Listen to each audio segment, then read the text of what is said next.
నమస్తే, welcome to our channel. Tirumala కల్తీ నెయ్యి కేసులో రోజుకొక న్యూస్ మనం చూస్తున్నాము. మొన్నటి వరకు palm oil, palm kernel oil లాంటి రసాయనాలు వాడారు.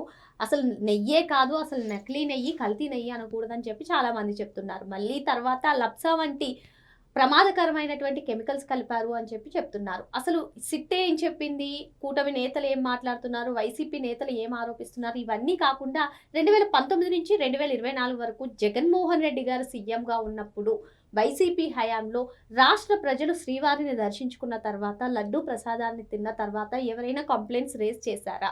సోషల్ మీడియాలో ఎటువంటి వార్తలన్నా వచ్చాయా? లడ్డూ పరిమాణం తగ్గిందని కానివ్వండి, దాని టేస్ట్ పైన కానివ్వండి, ఇటువంటి అంశాలన్నీ కూడా చర్చించడానికి మనతో పాటుగా ఉన్నారు సోషల్ యాక్టివిస్ట్ శ్రీలీల గారు.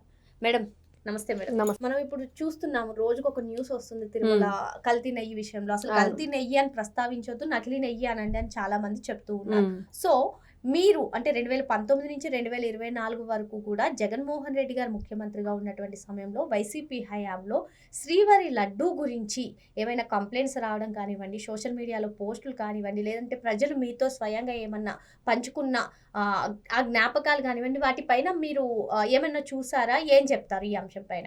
ఖచ్చితంగా. ఎందుకంటే ఈ రోజున అంటే అధికారంలో ఉన్న వాళ్ళు మాట్లాడుతున్నారు, లేకపోతే అధికారం కోల్పోయిన వాళ్ళు మాట్లాడుతున్నారు అనే దానికంటే అసలు నిజాలేంటి, ఎవరు ఏం మాట్లాడుకున్నారు, ఆ రోజున స్వయంగా స్వామివారి భక్తులు మరి వాళ్ళు ఎదుర్కొన్న ఆ రోజున పరిస్థితులు, అయ్యో ఎంతో గొప్పగా చెప్పుకునే తిరుమల తిరుపతి దేవస్థానంలో మరి ఏం జరుగుతుంది, అక్కడ కాటేజీలు కానివ్వండి, స్వామివారి ఏదైతే అన్నప్రసాదం కానివ్వండి, ఈ రోజున లడ్డు గురించి మనం ఒక్కటే మాట్లాడుకుంటున్నాం, ఇంకా చాలా జరిగాయి.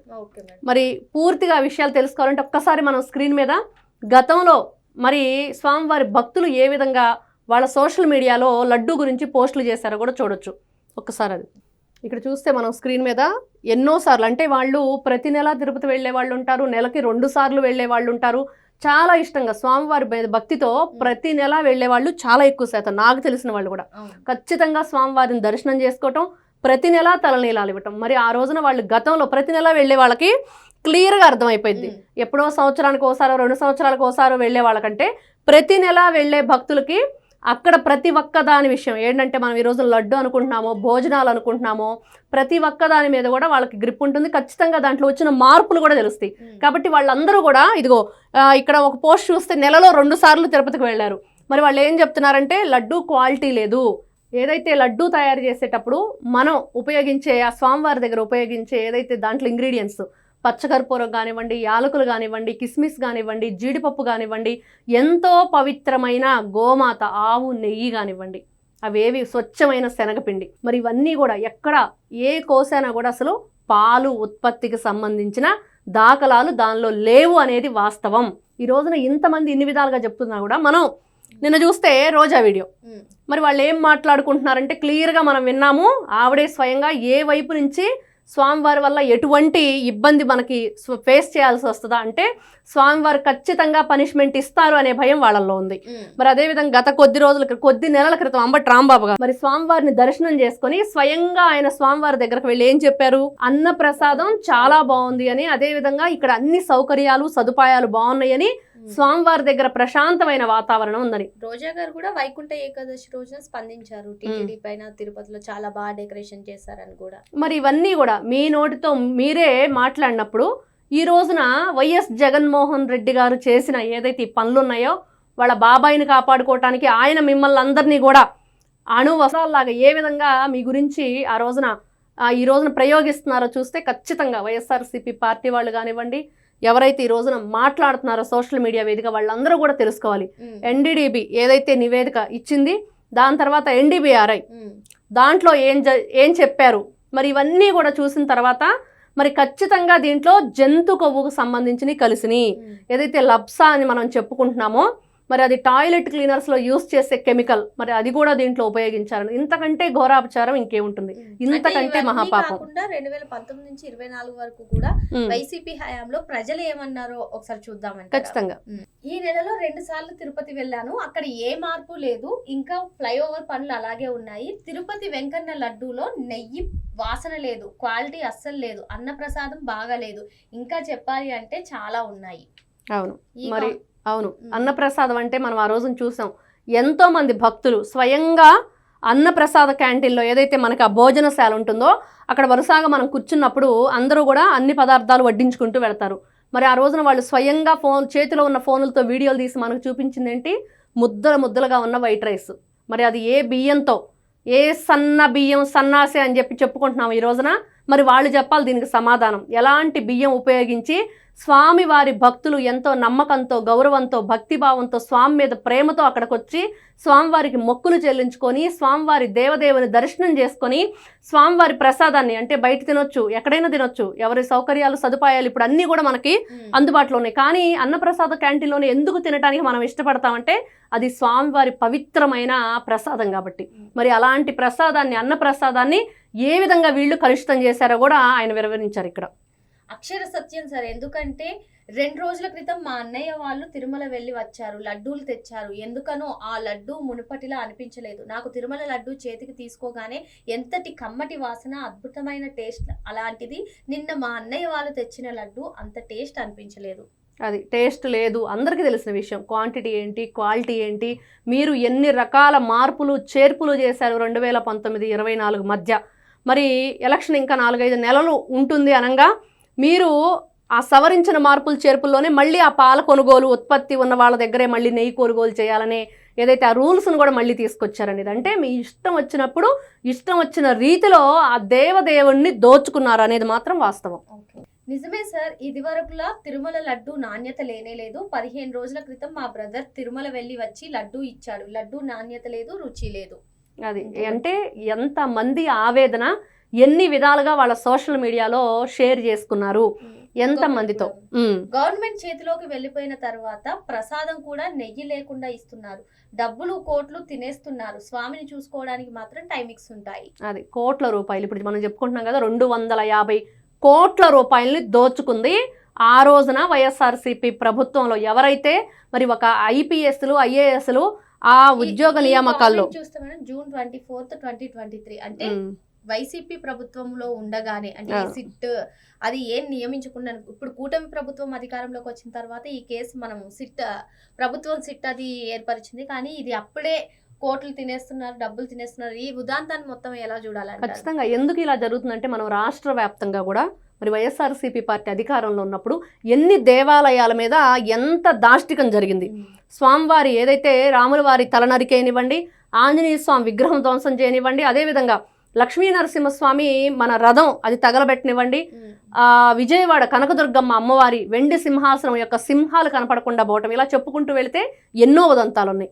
వాటన్నింటినీ కూడా భక్తులు సోషల్ మీడియా వేదికగా ఎలా షేర్ చేసుకున్నారంటే ఇవన్నీ కూడా దానికి కనిపిస్తూ ఉన్నాయి నిదర్శనంగా.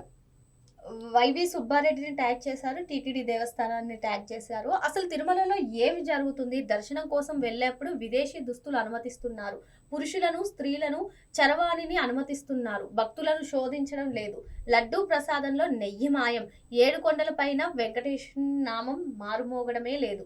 అవును, కరెక్ట్. నిజంగానే మనం అక్కడికి వెళితే స్వామివారి ఆ పవిత్రమైన భావన మనిషిలో ప్రతి ఒక్కరిలో కూడా అణువణుగుణ కలగాలంటే ఫస్ట్ మనకు గుర్తొచ్చేది గోవింద గోవింద అనే స్వామివారి నామస్మరణ. మనం మెట్ల మార్గంలో వెళ్ళినా అదే వినిపిస్తుంది, మనం ఏదైతే ఆ ఘాట్ రోడ్లో వెళ్ళినా కూడా అదే నామస్మరణ మారు మ్రోగుతూ ఉంటుంది ఆ కొండల, ఆ బంగారు కొండల మధ్య. అలాంటి స్వామివారిని ఎన్ని రకాలుగా అపవిత్రం చేశారు. మరి అక్కడ చూస్తే మనం ఆ క్యూ లైన్లో కూడా వేడిగా పొంగలు కానివ్వండి, స్వామివారికి సంబంధించిన ప్రసాదాలు, పాలు కానివ్వండి, పసిపిల్లలకి, ఇవన్నీ కూడా చాలా స్వచ్ఛంగా మరి అందించే ఆ పరిస్థితులు ఆ రోజున మనం చూస్తే, నేను కూడా వెళ్ళాను తిరుపతి వైఎస్ఆర్సీపీ పార్టీ అధికారం ఉన్నప్పుడు, ఆ రోజున చూసాం. అక్కడ కనీసం ఆ క్యూ లైన్లో వెయిట్ చేయించేటప్పుడు కానీ, కనీసం అక్కడ మంచినీళ్ళ వసతి కానీ, కనీసం స్వామివారి ప్రసాదం తినే అవకాశం కానీ ఏది దక్కలేదు. అంటే ప్రతి ఒక్కరం కూడా లోపల ఒక బాధ అంటూ ఆ రోజున అందరికీ కలిగింది, ఏం జరుగుతుంది తిరుపతిలో అనేది. పైన కొండ మీద ఒకప్పుడు ప్రతి 10 గజాలకు అన్నప్రసాదం పెట్టేవారు, ఇప్పుడు అది లేదు. ప్రైవేట్ రెస్టారెంట్లు తీసేశారు, భోజనానికి చాలా ఇబ్బంది పడే పరిస్థితి ఉంది. కింద అమ్మవారి గుడిలో తలా తోకా లేని కొత్త క్యూ సిస్టమ్, అదో రకమైన ఇబ్బంది. లడ్డూ ప్రసాదంలో నెయ్యి మాయం, గోవిందా గోవిందా. అది నిజంగా మీరేం చేశారు అంటే ఆ రోజున ప్రజలు కళ్ళకు కట్టినట్లుగా కనిపించారు. ఆ రోజున ఇలా క్వశ్చన్ చేసిన వాళ్ళ మీద ఏం జరిగింది అంటే వైఎస్ఆర్సీపీ పార్టీ దాష్టికం జరిగింది. వాళ్ళు ఏ విధంగా వాళ్ళ మీద కేసులు నమోదు చేశారు, ఎన్ని విధాలుగా ఇబ్బందులు గురి చేశారు, మరి ఎన్ని రకాలుగా వాళ్ళ ఇళ్ళు ధ్వంసం చేయటం, వాళ్ళ వాహనాలు ధ్వంసం చేయటం, అదేవిధంగా వాళ్ళు ఏదైతే క్వశ్చన్ చేశారో ఆ వ్యక్తులకు 3rd డిగ్రీ ఇచ్చే పరిస్థితి. అంత ఘోరంగా ఆ రోజున వాళ్ళ నోర్లను కట్టేసి నిర్దాక్షిణ్యంగా మీరు ఒక రాష్ట్రంలోనే కాదు, మనం ఎంతో ప్రపంచవ్యాప్తంగా స్వామివారికి ఎన్ని కోట్లాది మంది భక్తులు ఉన్నారో అందరికీ తెలుసు. ఆ కోట్లాది మంది భక్తుల మనోభావాలను ఎంత దారుణంగా వీళ్ళు దెబ్బతీశారంటే ఈ రోజున మనం చెప్పుకుంటుంటే కూడా చాలా బాధాకరమైన పరిస్థితి అనమాట.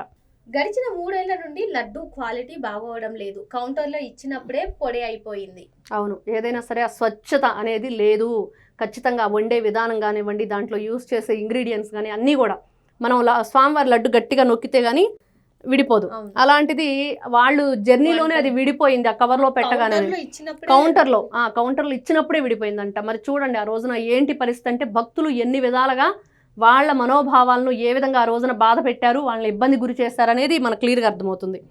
హలో వైవి సుబ్బారెడ్డి, నీకు దేవుడు చెప్పాడా అద్దెగదుల రేట్లు పెంచమని? ఏమి చైర్మన్ అయ్యాను? సామాన్యులకు శ్రీవారి సేవలు రేట్లు పెంచి దూరం చేశావు. లడ్డు క్వాలిటీ లేదు, లడ్డు రేట్లు పెంచారు, భక్తుల మనోభావాలతో ఆడుకుంటున్నారు. ఈ కామెంట్ చూసుకున్నట్లయితే మనకి Jan 12, 2023.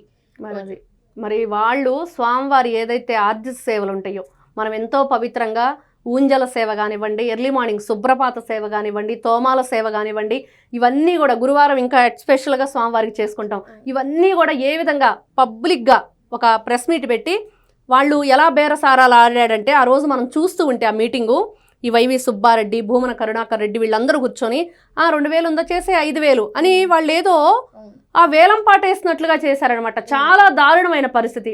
అంటే ఈ విధంగా చెప్పుకుంటూ వెళితే ప్రతి ఒక్క దానిలో ఈ రోజున వింటున్న ఒక షాల్స్ కాదు, ఒక పరకామణి కాదు, స్వామివారి ఏదైతే విమాన గోపురం, ఆ విమాన వెంకటేశ్వర స్వామి బంగారు తాపడం గోపురాన్ని దాంట్లో 50 కేజీల బంగారం కొట్టేయటం కానీ, మరి ఈ లడ్డూ విషయంలో నెయ్యే కాదు, నెయ్యి కాదు, ఇది నెయ్యి కల్తీ కాదు. మీరు చూసారు కదా కామెంట్స్ లో, అవును, అందులో మాక్సిమం నెయ్యి గురించి ప్రస్తావన జరిగింది మేడం. వాసన లేదు, టేస్ట్ లేదు, అంటే ఏదో జరుగుతుంది అని చెప్పి ప్రజలు అప్పుడే అనుకున్నారు. వాళ్ళ భావన ఈ కామెంట్ల రూపంలో ఖచ్చితంగా ఆ రోజునే ప్రజలు గ్రహించారు. ఈ రోజున ప్రజలు ఎంత తెలివితేటలుగా వాళ్ళు ఆ రోజున ఆ సోషల్ మీడియాలో పోస్ట్ చేసి ఈ రోజున ప్రతి ఒక్కరూ కూడా షేర్ చేస్తున్నారు. మేము ఆ రోజునే చెప్పాము, పలానా డేటు, టైము, ఏ ఇయర్లో అది జరిగింది కూడా క్లియర్గా మనం చూడొచ్చు. మరి ఇన్ని విధాలుగా ఆ రోజున పసిగట్టిన ప్రజల నోర్లు ఏ విధంగా వీళ్ళు మూపించారు, ఈ రోజుకు కూడా వీళ్ళు ఇంకా నోర్లు కట్టేయాలనే చూస్తున్నారు. 11కు పరిమితమై మరి ఈ రోజున రోజా మాటలు వింటే బిక్కు బిక్కుమంటూ మేకపోతు గాంభీర్యాన్ని మాత్రమే వీళ్ళు ప్రదర్శిస్తున్నారు. లోపల భయం అలాగనే ఉంది. ఖచ్చితంగా వెంకటేశ్వర స్వామి కోపానికి బలైపోవలసింది అన్న భయం అయితే వాళ్ళల్లో ఉంది. ఆ భయాన్ని మరి బయటపడకుండా ఎక్కడ జగన్మోహన్ రెడ్డి గారి కోపానికి బలైపోతారన్న భయంతోనే వీళ్ళు ఇలాంటి ప్రెస్ మీట్లు పెట్టడం కానీ, ఈ విధంగా అడ్డగోలుగా వాదించడం కానీ చేస్తున్నారు. ఖచ్చితంగా దానికైతే పనిష్మెంట్ ఉంటుంది. ప్రజలే ఈ రోజున దేవదేవుణ్ణి కాపాడుకునే బాధ్యత ప్రజలే తీసుకోవాలని ప్రతి ఒక్కరు కూడా కోరుకుంటున్నారు. మరి మొత్తానికి కూటమి నేతలు జంతువుల కొవ్వు కలిసిందన్నారు, లేదు అంటే రసాయనాలు కలిసిందన్నారు. ఇలా కూటమి నేతలు చెప్తుంటే మరోపక్క వైసీపీ ఆరోపణ చేస్తుంది అని చెప్పి చాలా మంది అంటున్నారు. మొత్తానికి 2019 నుంచి 2024 వరకు ప్రజలు ఏమన్నారో చెప్పినందుకు గాను ధన్యవాదాలు. నమస్తే అమ్మా.